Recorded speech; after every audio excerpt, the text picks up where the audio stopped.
ब्रह्म के बारे में कहा जाता है कि वो आदि और अंत से परे नित्य है।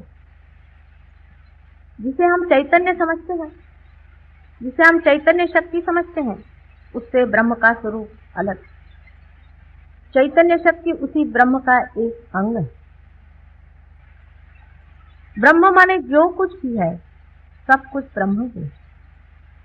जैसे एक बीज ही सब कुछ पेड़ होता है, जैसे एक ही बीज में से पूरा पेड़ की पेड़ और अनेक अनंत पेड़ निकलते रहते हैं और फिर से वही पेड़ जाकर बीज में खत्म हो जाता है, उसी प्रकार ब्रह्म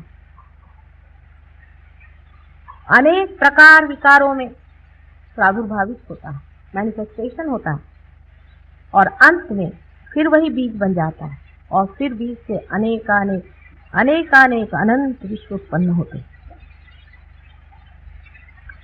जैसे कि एक पेड़ का बीज होता है, ऐसे ही ब्रह्म का भी बीज समझ लीजिए, जिसे हम ब्रह्म बीज कहें। हर एक बीज की अपनी सृजन शक्ति होती है,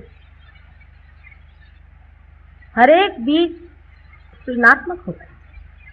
इसी प्रकार ब्रह्म की जो सृजन शक्ति है वही ब्रह्म और उनकी ब्रह्म शक्ति के नाम से जाना जाता है। परमात्मा को ये सारी सृष्टि रचने की क्या आवश्यकता पड़ गई, जब वो संपूर्ण। मनुष्य कितना भी संपूर्ण हो जाए, जब तक उसका एक बच्चा नहीं हो जाता उसे आनंद नहीं आता।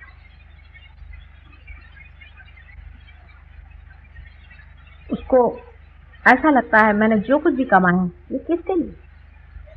इसीलिए संसार में बहुत से लोग होते हैं जो बहुत धनी होते हैं, अगर उनके पास एक बच्चा नहीं होता तो वो बहुत प्रयत्न करते हैं कि किसी तरह से उन्हें एक बच्चा हो, कम से कम एक बच्चा हो जाए, ये जो कुछ उनके पास है संचित वो किसी को दे सकें, किसी को रिवील कर सकें। इसी प्रकार परमात्मा को जब प्रेम हुआ, उनके हृदय में जब प्रेम स्पंदित हुआ, उसी वक्त उनके अंदर से बहने वाली उनकी शक्तियां संचित होकर के आद्य शक्ति या ब्रह्म शक्ति स्थापित हो गई। अब बीच में बचा हुआ जो कुछ भी है वही ईश्वर और परमात्मा।